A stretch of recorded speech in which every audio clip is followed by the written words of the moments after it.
Consideration of H89, and we have the Chief of the Criminal Division from the Attorney General's office to shed some light on how extradition works, and I might have another couple related questions. Thanks. Well, so today we're just mainly just trying to get an understanding of kind of the process.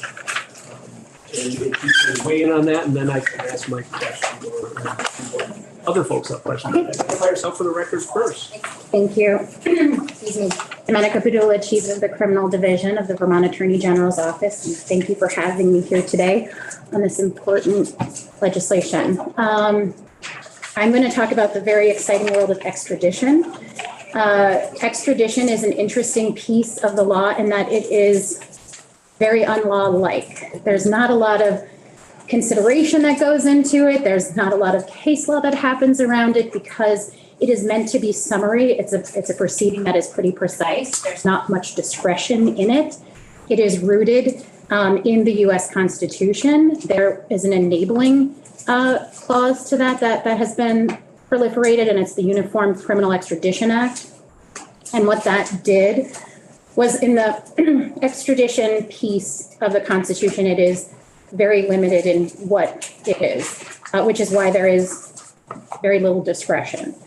Basically, what extradition is at the heart of it is the transfer of custody of an accused from one jurisdiction to another. We use the word extradition, but you might also hear the word rendition.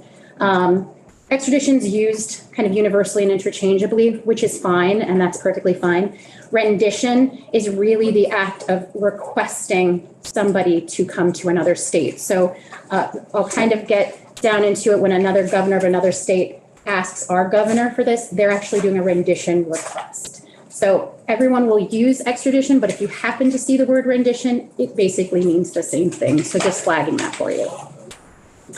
I think what is most helpful would be to just go through the process of what it means and how it kind of gets lodged to the warrant initially and how somebody would end up in Vermont and how we would transfer them to another state. So I'm just going to kind of go through the steps in that way.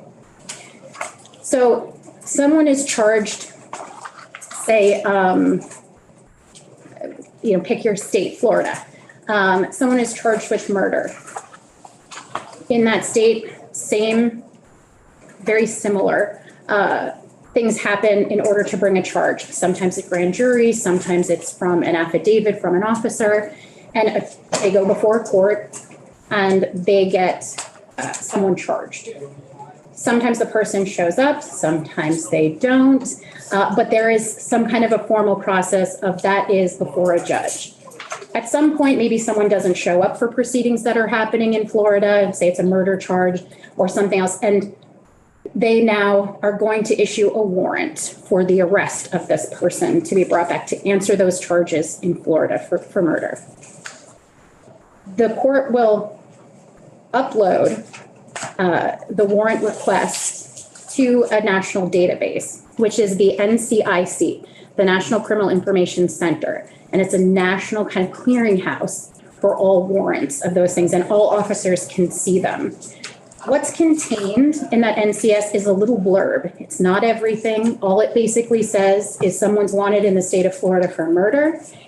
We would extradite. Florida will extradite. They'll come and get someone. So that's the information that's in NCIC. Cut to someone's driving down the road here in Vermont and they're pulled over. An officer will ask for information and they will give it to them. On the roadside, an officer will then run that information. If somebody has something lodged in NCIC, it will pop. And then the officer will see this person is wanted for murder in the state of Florida. Fugitive requesting extradition. At that point, the officer then only sees the blurb. They will then call dispatch. Dispatch will then reach out to Florida and say, number one, is this warrant still active? Because sometimes they're not and they just don't get entered in the system. So number one, they're verifying that that warrant is still active. Number two, they'll say, do you still want to extradite? Because In terms of that extradition process, all of the expense of getting someone from another jurisdiction back to Florida is on Florida. Sometimes they'll say, nope, this warrant's been outstanding for 20 years and we're not going to do that. Or yes, we would extradite from wherever you're calling from Vermont, and please start that process. If they say no, the warrant's been recalled, the person goes, that's fine. If they say yes, the person's detained. They're brought back to the station where paperwork will start to happen there. The officer will then get more information, as will the state's attorney. So when the officer comes back and starts to do an affidavit based on how they came into contact with the person, how the person identified themselves, what they learned from dispatch, what they learned from NCIS, what they learned from Florida trying to get the person back, they're putting that all in the affidavit. They call the state's attorney's office, and depending on if it's during the day or after hours, someone will answer. And the state's attorney will then begin the petition for the hearing and bail that's going to be in front of the judge. They will also sometimes reach out to the other Florida state. They're getting the affidavit, they're getting the charging document, they're getting all of the information that will be needed at this hearing. The hearings happen really quickly, and when they go to court, they provide the court this request, the petition request for extradition. And really, they are just concerned with three things. Is the person named in the warrant the person that is there? That ID identification that's needed. That they probably committed the crime. And just kind of in the world of extradition, you are not to get into litigating anything to do with the merits of the case or anything to do with if you disagree with the laws of Florida or anything like that. The only thing that they're looking for to prove this piece is the affidavit from Florida originally when he was charged with murder, that affidavit, which would say everything about why they think he is guilty of this crime.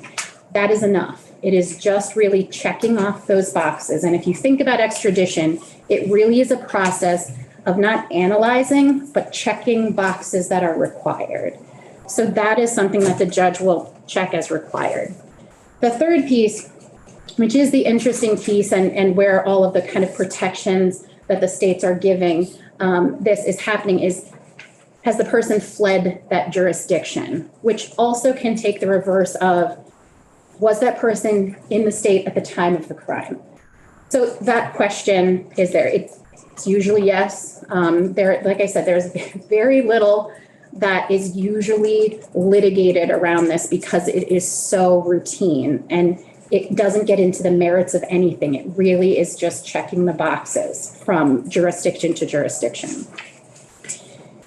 When somebody arrives at this hearing, they can choose to waive it, which 99% of fugitives do, because they know it's going to happen. And at that point, they're like, just get me back to my state. Or there's a small minority that wants to just fight it. They don't want to go back, and they're going to drag out the process. And that's when you start, if they say, no, I'm not going to waive extradition, that's when the hearing commences. These boxes are checked, and the court will determine bail at that point in time. Bail is imposed, and it could be accomplished through conditions of release. That rarely happens because the risk of flight has been demonstrated from another jurisdiction, that this is somebody who, if they were let go, we would not grab them again. And then you also would look to the severity of it, murder versus a DUI versus some other kind of charge. So that's determined there. At this point, the demanding state is given 30 days to provide service to the demanding state. So Florida would be given 30 days to then do a request demanding a governor's warrant to Vermont. The 30 days is if someone's in custody, which is usually what happens. Someone's usually being held. But if not, those timeframes can lessen because someone is not in jail and those protections aren't as strict. The AGO receives those requests, those rendition requests from the governor of Florida, usually working with our counterparts in another attorney general's office that kind of get the paperwork together. Once we get that paperwork, and it's voluminous, there's a lot of paperwork that has to be certified and special documents that are needed. It's a very formal request with a lot of lovely seals of every state. And we take a look at that paperwork. We have our own exhaustive checklist. And again, it's a checklist. It's not substantive. We are just checking boxes to make sure that the judge in Florida has signed it, that this is something that's been notarized, that, if it was a grand jury, here's the grand jury indictment. So we are just checking boxes. Once that happens, and we feel that everything has been done, we then submit it to the governor's office. The governor's office does their own review. If they have any further questions or clarifications that are needed, we work with them in order to address those issues. And again, those are procedural things. They're not substantive. We also send up a Vermont governor's warrant for the governor to sign if all of those boxes have been checked and we've done all of that. Once the governor's warrant is signed, it is then served by a sheriff to the fugitive, wherever the fugitive is. Like I said, most likely it's to jail. And it is within the county in which that person is. So you sometimes can involve a few counties in where the person might have been picked up, could be Chittenden, where they actually end up in jail, another location. So then that state's attorney's office appears and the governor's warrant is entered into the record. The petition that has been pending is dismissed and the governor's warrant holds the defendant. Once the governor's warrant, so say there was a condition of release and someone has been released and now there's the governor's warrant that is now being served. Once the governor's warrant is served, the court does not have discretion. They must hold the person in custody, awaiting the demanding state, which would be Florida, to come and physically take this person into custody and then bring them back to Florida. There is an appeals process that can happen at this space, and it's a habeas corpus petition, which is just a real ancient way of saying I'm being held without reason. And they are usually not successful. I would say mostly not successful. And it just prolongs it. But again, sometimes there are reasons that fugitives have that they just don't want to return to the state. So they'll do everything they can to kind of extend the process. If there's an appeal at this point in time, the demanding state cannot take custody. So they wait until this is resolved. Once this is resolved, then the demanding state can come in and take the fugitive into custody and answer for that crime in Florida. So that's kind of a quick overview of a lot of the processes that happen in terms of extradition. So we heard of the concept of there being permissive extradition. In other words, if the person was not actually in that jurisdiction when the alleged crime occurred. And how does this all differ in that, or is the process pretty much the same, or? So here's what, and this is kind of hit the nail on the head, kind of what you're trying to do in this discretionary piece. So when I said that we're part of the Uniform Criminal Extradition Act, that was the enabling statute that allowed the states to kind of work together in a very uniform way. That's why there's very little discretion, because they didn't want anything to impede the jurisdiction of each state and the lawful execution of justice between them. So what happened is the Uniform Criminal Act said, this is what the extradition clause requires, and this is a must. This is no discretion. And it requires fleeing, it requires ID, it requires felony, it requires this. the Uniform Criminal Extradition Act said, but states, if you'd like to be a little more lax about this process, you can. So that's where, and it's 4946 in our code right now, and it's the extradition of a person not in a demanding state at the time of the crime committed. That's Title 13. So what that allows is the discretion of the governor to say, even though it doesn't meet this, the person didn't flee, you can still choose to extradite this person. What it looks like the legislation that you're considering does is take away that discretion for this particular crime in another state that has been done that for somebody who had not fled.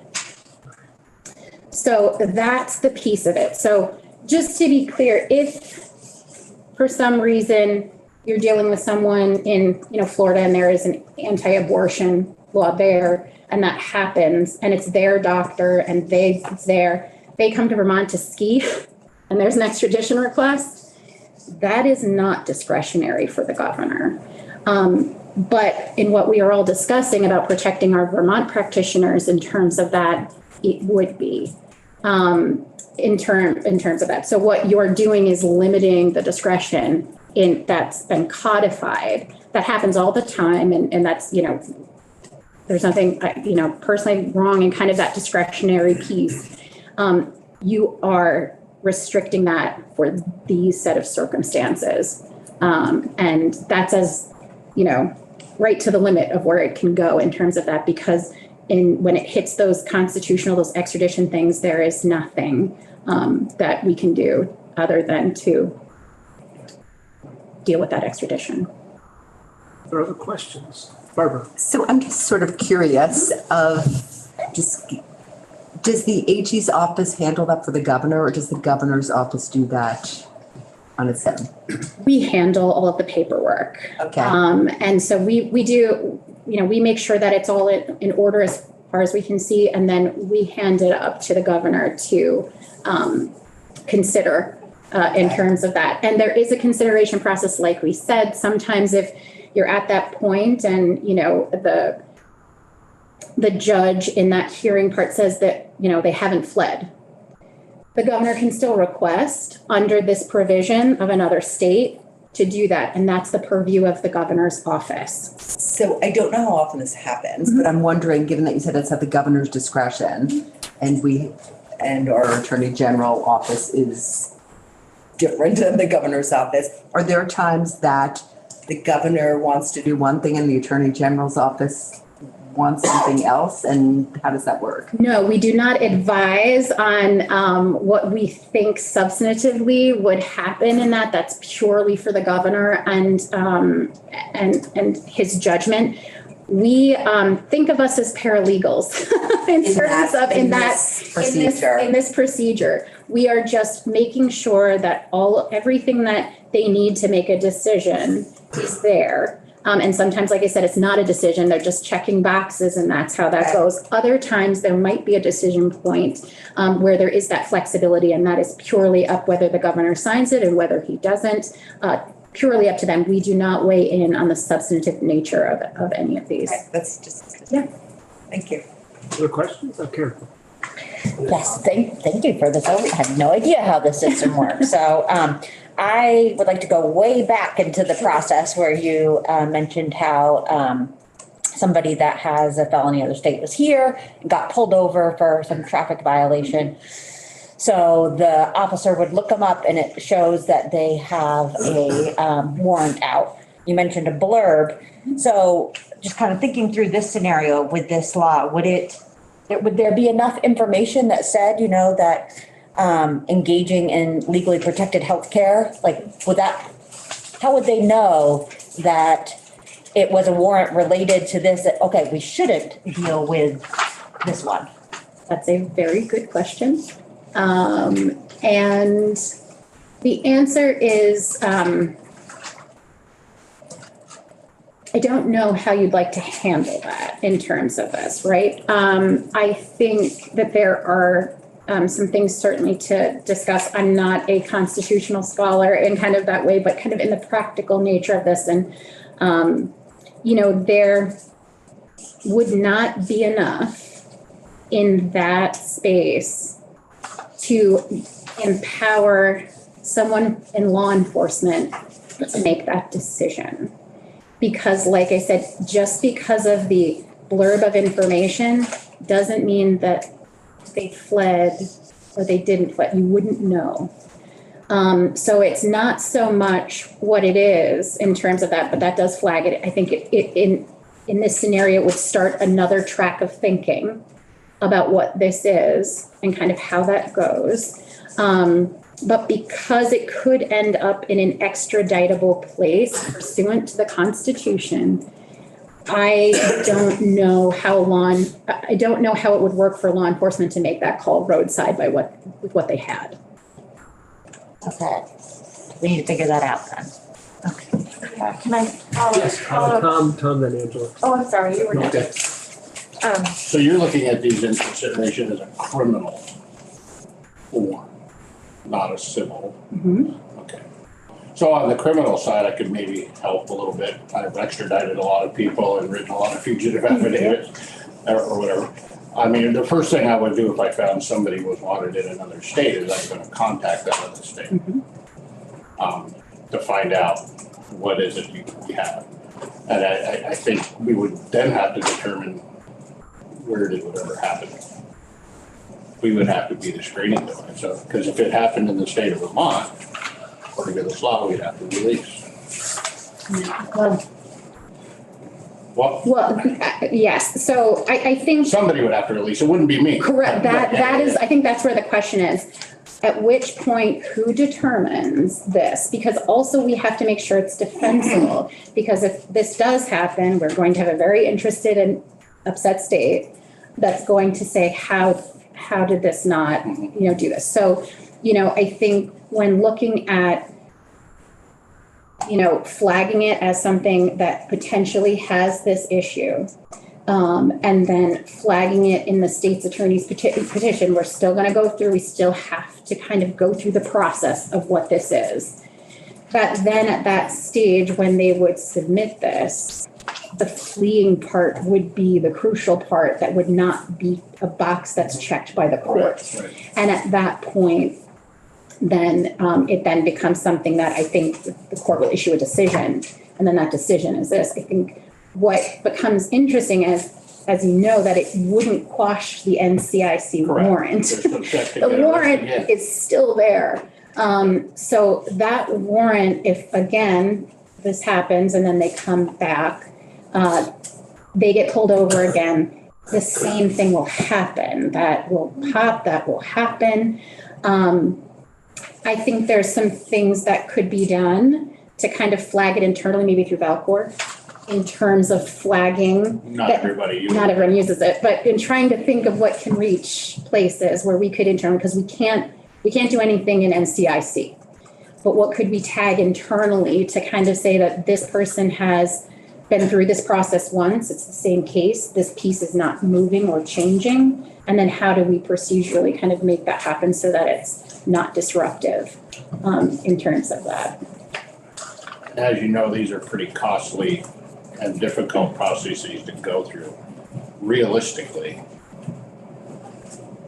I'm just thinking, having done it a lot. What do you think the odds are of this actually occurring? I think it would be more apt to occur if it was around our border. Texas, I don't think they would even consider it, even though they don't like it. Agreed. So you bring up a really great point. Sometimes in those extraditions, the demanding state might say, I'm only going to extradite to the contiguous states around me. Like, I'm not, if you go out in, Vermont, I'm in Florida, I'm only doing Alabama and Louisiana, Georgia, I'm not coming to you.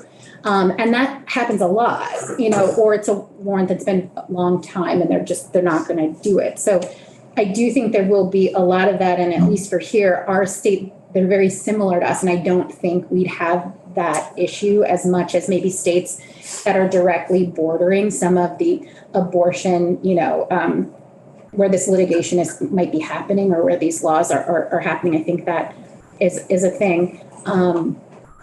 Just also kind of just a flag, NCIC is not only something that happens within the states because we live near Canada. If you come through the border, they will run this as well. It will get flagged. And this process could also start there as well. So just to kind of let you know that this can have an international impact sometimes in places that are closer to the border because they would be able to see it. Just a fun note, I've had, if you want to call it that, one person picked up 3 times on the same extraditable warrant, in a matter of months. And that's pretty inconvenient to them. And the new thing that's happening a lot is we're arresting people that have an extraditable warrant. You contact the demanding state and they're now canceling the warrant because I don't know if it's a lack of training, whatever. They cancel the warrant on their end. They can't do that because now I can't extradite them because they no longer have a warrant. So we end up letting the person go. That's been very common. The last 3 we've got were. Like I said, it's and you highlight the technicality of it. It's so technical that something like that happening will disrupt the entire process. So unwittingly, sometimes there are unintentional consequences because of that. Angela? So I had a similar question to Karen, and now with this new information from Tom, I'm trying to understand still, there's no point at which a law enforcement officer can determine, well, no, let me change my question. What do you think theoretically could be, like, what would the blurb be for, So even that shows up on NCIC. Yeah. The blurb will say, murder. If there was an issue, if it had been arraigned and there was an issue with an officer, they might do a warning about the level of safety or threat to an officer or anyone around them at the time. But in this case, in the case of like providing reproductive health care. I think they would just see that that's the charge that it is. There might be something, like if you're taking, I think the Texas law says also if you aid somebody. So I think there might be an identification if this was a physician that performed something or someone who aided in that, you might get a tiny blurb, but that's why they call dispatch, and dispatch reaches out to get more information because they need to see the charging document. They need to see the affidavit. They need to see what that is, because what they do is then they take that information and then our Vermont law enforcement officers have to do their own affidavit based on what that is and about how they came into contact with this person, how they ID'd this person, how they called the state's attorney, how they got the affidavit. And so they have to do that as well and sign that. So they're very particular in trying to start a little mini investigation into getting the materials needed in order to check those boxes for the court. And while the officer is doing that, the person is being held. Yes. And that's very inconvenient when it happens at 5 or 6 o'clock in the afternoon because you can't get it done until the next day. So there's never a citation to court, it's always being held? Not normally. I think You would have to call it. you have to call a judge. That's what I'm saying. It is what the authority would be for the law enforcement officer at the time when they're looking at a valid warrant is very limited. And that's why they reach out to the state's attorneys. That's why they try and get, even within the statute, to court as soon as you can, to try and get court oversight into what's happening. And also, as this is happening, simultaneously trying to gather all of that paperwork, because if they don't have it, well, then that's a defect in the process, and then that impacts being held and the court process itself. So it's a lot of information flying very fast and trying to get it all together in order to then get it to a court and have the court decide, are we holding this person? What's the bail conditions? And then are you waiving? Are you not? And like I said, 99% of the time they will waive extradition. It's when they don't that it can become a long drawn out process. So, and this is only if there's criminal liability. So for instance, Texas SB civil fine. So I would like to ask you a couple questions about that. So a subpoena, if a subpoena, let's have two different scenarios. Let's keep in the criminal world first. So there's a subpoena to a doctor, there isn't a warrant, but it's a subpoena for the doctor to testify in whatever state that bans a certain procedure. They want to bring that person into Alabama to testify. How does that work? I know that I assume we're not part of the Uniform Act to secure the attendance of witnesses from without a state in criminal proceedings? We are. We are part of the Uniform Act to secure the attendance of witnesses from without the state in criminal cases. We are part of that. And that is where you want to, that 6650, that piece goes into that portion of it. So when you think about extradition and then you think about the processes in which someone is investigating and they're not the accused, and I think that's the kind of big thing to keep. They are not the accused, they are witnesses to something, sometimes material witnesses, which are, even more important witnesses of kind of how can you prove your case in some place like that. States are part of this compact. But this compact isn't rooted in the Constitution. It is rooted in the congeniality of the states to say, we would like this, we do it for you, you do it for us. We're good. And that's kind of how that is. You can certainly curtail those pieces much more because they're by agreement. And within that Uniform Act, there is kind of a severability clause, being like you can opt in and out, but it doesn't destroy all of the other agreements. So you can certainly carve out these things, and then, but for those carve outs, the other ones stand. So those things are that. So that is something that is in a different category, and you can limit that because it's not from the accused, and it's not, in my opinion, rooted in this constitutional. And is what's the citation for?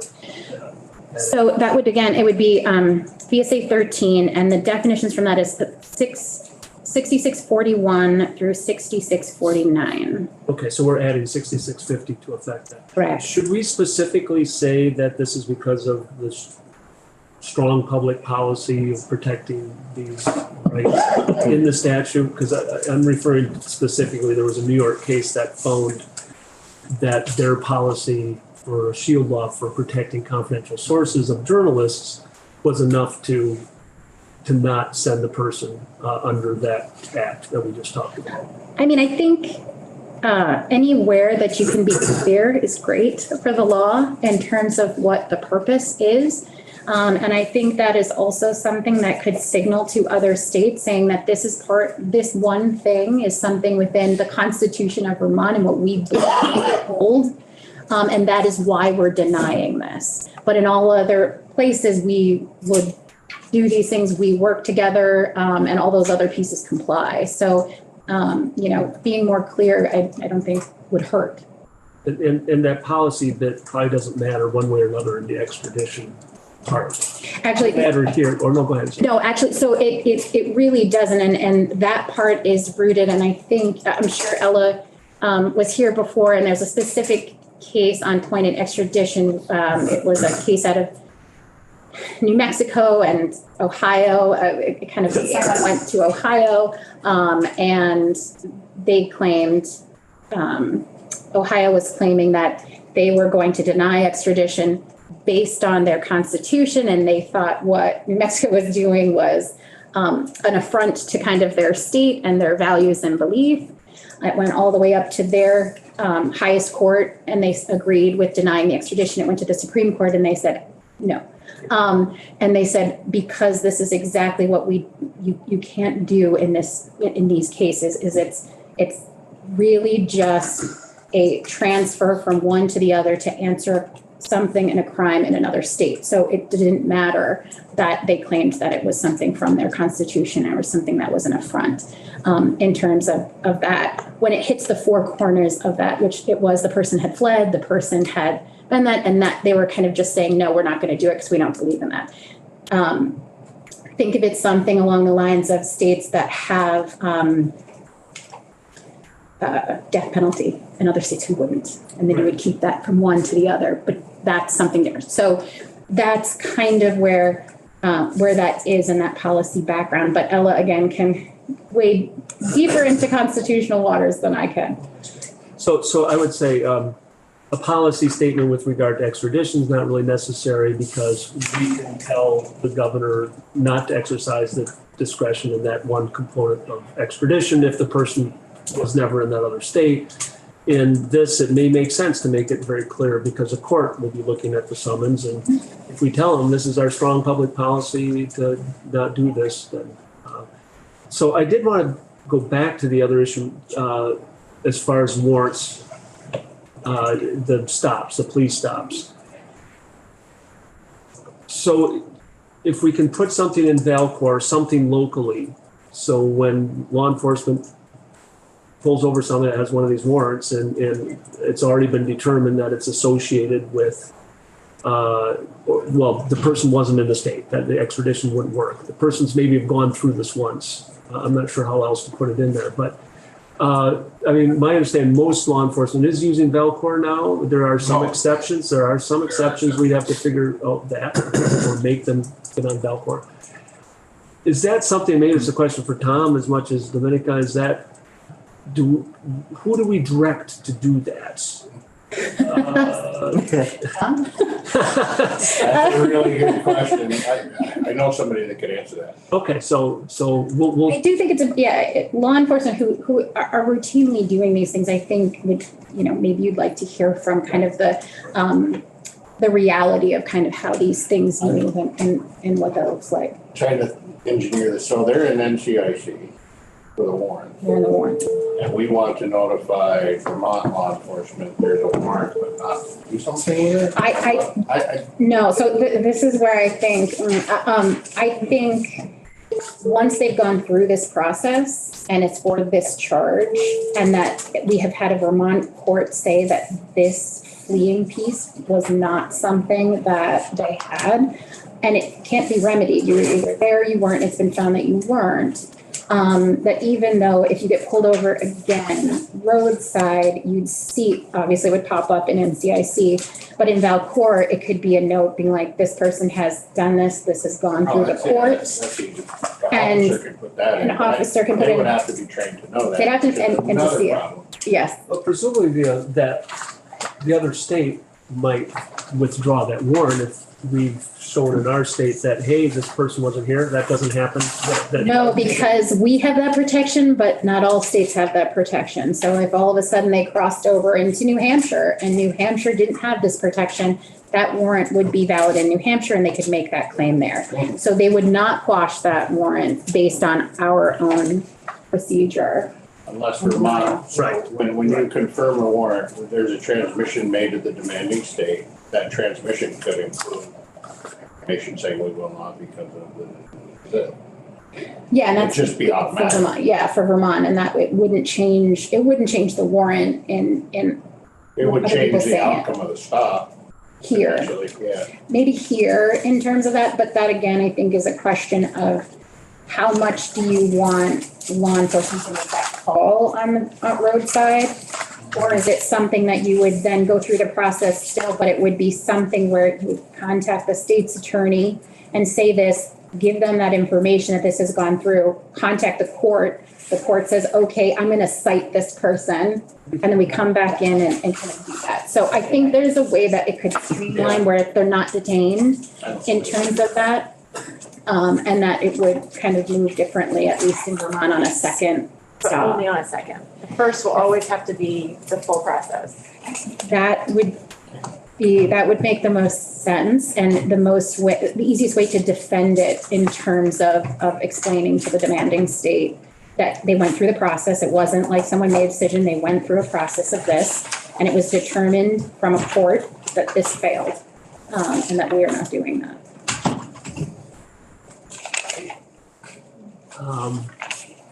Looks like we have to get to the floor soon because we have our second bill being reported. So really appreciate your testimony. It's been very, very helpful.